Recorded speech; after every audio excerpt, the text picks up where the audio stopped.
చెందిందే తప్ప సామాన్యుడి చిరకాల వాంఛన తీర్చలేకపోయింది ఆనాటి ప్రభుత్వం.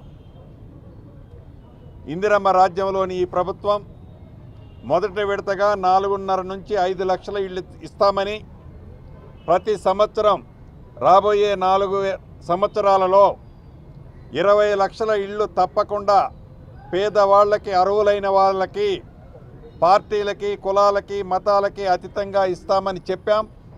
దాంట్లో భాగంగా మొదటి విడతగా ప్రతి నియోజకవర్గానికి 3,500 చొప్పున ప్రతి కాన్స్టిట్యున్సీకి ఇస్తున్నాం.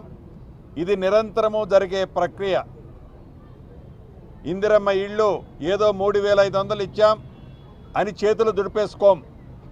రాష్ట్ర ఆర్థిక పరిస్థితి ఎన్ని ఇబ్బందులు ఉన్నా, ఎన్ని కష్టాలు ఉన్నా పేదోడికి ఇల్లు కట్టించాలన్నదే ఈ ప్రభుత్వం యొక్క లక్ష్యం. గౌరవ ముఖ్యమంత్రి రేవంత్ రెడ్డి గారి నాయకత్వంలోని ఈ ప్రభుత్వం చిత్తశుద్ధితో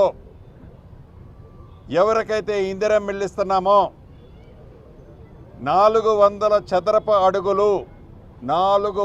చదరపు అడుగులు ఇల్లు కట్టుకోవాలి.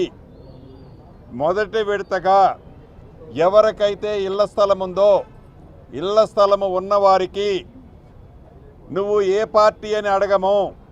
ప్రతి గ్రామంలో గ్రామ సభ పెట్టి పేదవాళ్ళల్లో బహుపేదవాళ్ళకి ఇల్లు ఇస్తాము. 400 చదరపు అడుగులతో ఇళ్ళు నిర్మించుకోవాలి. దాంట్లో ఒక చిన్న కిచెను, ఒక బాత్రూమ్ కూడా తప్పనిసరిగా ఉండాలి. 4 విడతలుగా ఈ 5 లక్షల రూపాయలు ఇస్తాం. మొదటి విడతగా ఫౌండేషన్ కంప్లీట్ కావడంతోనే 1,00,000 రూపాయలు ఇస్తాం. లంటర్ లెవెల్ అంటే కిటికీ లెవెల్ కంప్లీట్ కావడంతోనే 1,25,000 ఇస్తాం. స్లాబ్ అవటంతోనే 1,75,000 ఇస్తాం. గోపరేషన్ టైంలో మిగిలిన 1,00,000 రూపాయలు మొత్తం కలిపి 5 లక్షల రూపాయలు ఇస్తాం. ఇందుట్లో ఏ పైరువి అక్కరలే. వాళ్ళు పేదవాళ్ళు అయితే చాలు.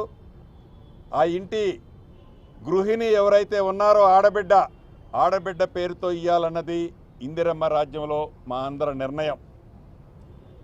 అదే రకంగా ల్యాండ్కు సంబంధించిన పరిష్కారాలను కూడా ROR కొత్త చట్టం 2024కి తుది మెరుగులన్నీ దిద్దటం అయిపోవచ్చింది. రాబోయే కొద్ది రోజుల్లోనే అసెంబ్లీ సాక్షిగా దేశంలోనే ఒక రోల్ మోడల్ కొత్త ROR చట్టాన్ని తెలంగాణ ప్రజలకి ఈ ప్రభుత్వం, తెలంగాణ రాష్ట్రంలో ఉండే అనేక మంది మేధావులు సూచనలు, సలహాల మేరకు, చివరికి ప్రతిపక్ష పార్టీకి నాయకులు ఇచ్చిన సూచనలు మంచివైతే వాటిని కూడా ఈ చట్టంలో క్రోడీకరించాం. అద్భుతమైన చట్టాన్ని, ROR చట్టాన్ని ఇవ్వబోతున్నాం.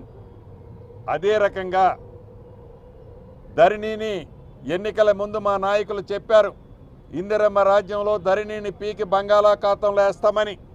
ఆనాటి ప్రభుత్వం తెలంగాణ భూములున్న భూస్వాముల ఆస్తులు విదేశ సంస్థలకు తాకట్టు పెడితే నెల రోజుల క్రితం ఆ తాకట్టును విడిపించి స్వదేశ సంస్థ NICకి ఇచ్చాం.